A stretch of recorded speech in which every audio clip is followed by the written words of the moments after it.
ទៅកាន់បងប្អូនទាំងអស់គ្នាថ្ងៃនេះនាងខ្ញុំមានដំណឹងពិសេសពីផលិតផល Palika Skincare បងប្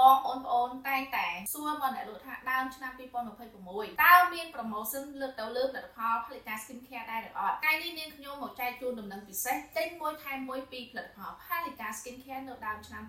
2026ចាប់ពីថ្ងៃទី8រហូតដល់ថ្ងៃទី25ខែមករាឆ្នាំ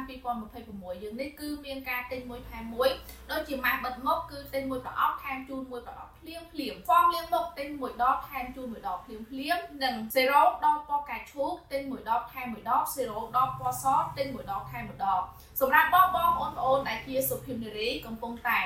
ពពោះកំពុងតែសម្រាប់បិទរូតគឺយើងមានមហា promotion ដូចគ្នាសម្រាប់លេលាបមុខពេលយប់ពណ៌កាជូកទិញមួយខ្លងថែមមួយខ្លងភ្លាមបងប្អូនកំពុងតែរងចាំឱកាសពិសេសនេះកុំភ្លេចជាងជាមួយនឹងមហា promotion របស់យើងទាំងអស់គ្នាណាបងប្អូនដែលកំពុងតែមានចម្ងល់ពាក់ព័ន្ធជាមួយផលិតផល Palika Skincare មុននឹងការព្យាបាលគឺអាចសាកសួរអ្នកលក់បានដូចគ្នាទៅនៅការពិសេសអរគុណសម្រាប់បងប្អូនតាមដានវីដេអូនេះជួបគ្នានៅវីដេអូក្រោយៗទៀតបាយបាយ